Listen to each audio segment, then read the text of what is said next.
Imaginez un peu. Pendant plus de 100 ans, le royaume de France a été, littéralement mis à sac. La guerre, la maladie, des querelles internes qui n'en finissent plus, tout ça en même temps. On va voir ensemble comment une des plus grandes puissances de l'époque a été poussée vraiment au bord du gouffre. Alors, la question est posée. Comment est-ce qu'un royaume s'effondre? On pourrait croire à une grande cause, un seul événement. Mais pour la France de cette époque, non, c'est bien plus compliqué que ça. Ce n'est pas une histoire simple. En fait, c'est des tout, en même temps. La tempête parfaite, comme on dit.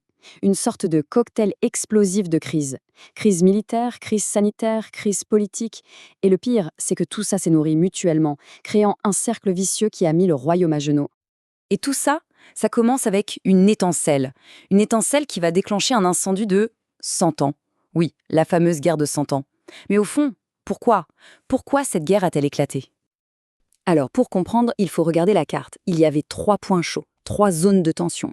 D'abord la Flandre, super riche, mais qui dépendait complètement de la laine anglaise pour ses draps. Un enjeu économique énorme. Ensuite, il y a la Guyenne, la région de Bordeaux, possession anglaise, et avec son vin, c'était une mine d'or. Impossible pour eux de lâcher ça. Et pour finir, la Bretagne, en pleine crise de succession, une occasion en or pour les Anglais et les Français de placer leurs pions. Bref, 3 poudrières prêtes à exploser. Et comme si ça ne suffisait pas, il y a un changement radical de mentalité au sommet de l'État.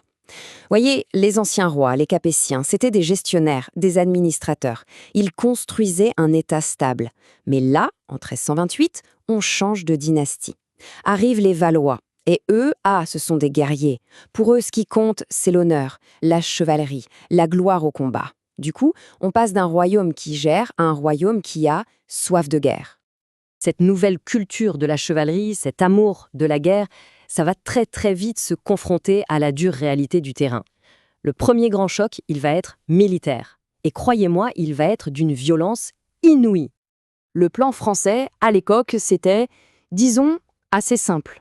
Une charge de cavalerie. Glorieuse, bien sûr. On envoie la noblesse en armure, à cheval, droit sur l'ennemi. C'est l'idée chevaleresque par excellence. Le courage, l'exploit individuel. La stratégie, c'était un peu secondaire.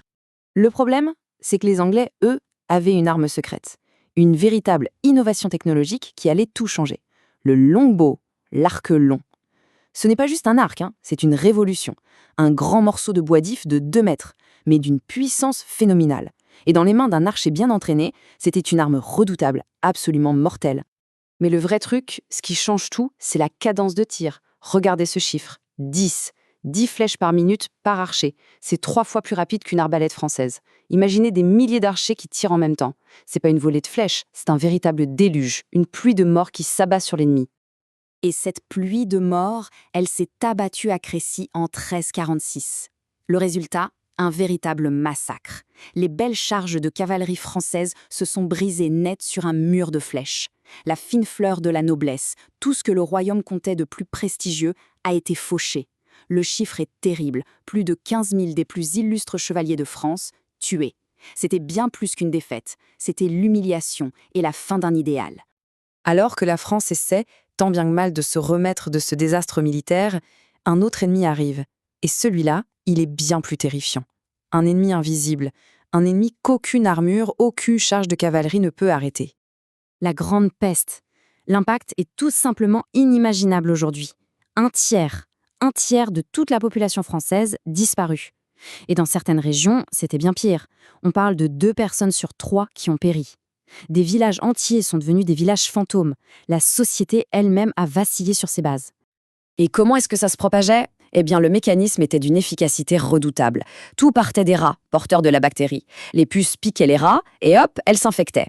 Ensuite, ces mêmes puces piquaient les humains. Et là, en se grattant, la personne faisait entrer la bactérie dans son sang. Une simple piqûre, une démangeaison. Et en quelques jours, c'était souvent la fin. Et pourtant, même après ça, après la défaite militaire, après la peste, la France trouve la force de contre-attaquer. Il y a une lueur d'espoir, une période de redressement, un sursaut. Et c'est justement ce qui va rendre la suite encore plus terrible, encore plus tragique.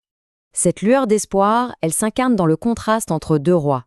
D'un côté, Jean II, dit le Bon, un roi chevalier, un guerrier pur jus. Résultat, il refait les mêmes erreurs qu'à Crécy et se fait capturer à la bataille de Poitiers. L'humiliation totale pour le royaume. Et puis il y a son fils, Charles V, Lui, c'est tout le contraire. On le surnomme le sage. Ce n'est pas un combattant, c'est un intellectuel, un stratège. Il arrête les grandes batailles frontales, il réorganise l'armée, l'État, et méthodiquement, pas à pas, il arrive à repousser les Anglais et à reprendre quasiment tout le territoire. On a donc l'impression que la France est sauvée, qu'elle est sur le chemin de la guérison. Mais la prochaine catastrophe, la plus dévastatrice peut-être, elle ne viendra pas d'une armée ennemie. Elle ne viendra pas d'un virus, non. Elle viendra de l'intérieur même du pouvoir, de l'esprit du roi. L'épisode fait froid dans le dos. Imaginez la scène. On est en août 1392. Le roi Charles VI et sa troupe traversent la forêt du Mans. Et là, sorti du nulle part, un lépreux se jette devant lui et lui crie cette phrase terrible « Fais demi-tour car tu es trahi ». Juste après, une lance tombe accidentellement dans un grand bruit métallique et c'est le déclencheur. Le roi dégaine son épée et se jette sur ses propres hommes. C'est sa première et terrible crise de folie en public. Et malheureusement, ce n'est pas un incident isolé. C'est le début d'une longue et terrible descente aux enfers pour Charles VI. Il y a bien sûr cet épisode dans la forêt du Mans. Puis, il y a le tristement célèbre bal des Ardents, une fête qui tourne au drame quand le roi et ses compagnons, déguisés en sauvages, prennent feu, créant un traumatisme durable à la cour. Et puis, il y a ces délires. Le plus connu, c'est quand il se croyait fait de verre, persuadé qu'il allait se briser au moindre contact. En réalité, le trône de France était devenu vide, même avec un roi assis dessus. Et un trône vide, ça ne reste jamais vide très longtemps. Ce vide au sommet de l'État va provoquer la catastrophe de trop, celle qui va achever le royaume, la guerre civile. La France contre elle-même. Le pays se fracture alors en deux camps. D'un côté, les Armagnacs fidèles au duc d'Orléans, de l'autre, les Bourguignons menés par le puissant duc de Bourgogne, Jean sans peur. L'objectif de chacun ? Prendre le contrôle du roi fou, et donc du royaume. Et leur haine mutuelle était telle qu'ils n'ont eu aucun scrupule à s'allier avec les Anglais, l'ennemi de toujours, juste pour affaiblir l'autre camp. C'est ça le pire, la France était en train de se déchirer elle-même. Et c'est dans ce climat de haine et de division que va avoir lieu le désastre final, la bataille d'Azincourt en 1415. L'armée française, ou plutôt ce qu'il en reste, principalement des Armagnacs, est mal organisée, mal commandée. Et pour couronner le tout, la météo est catastrophique. Il pleut sans arrêt, le terrain est devenu un immense champ de boue. Le résultat, c'est une répétition cauchemardesque de Crécy.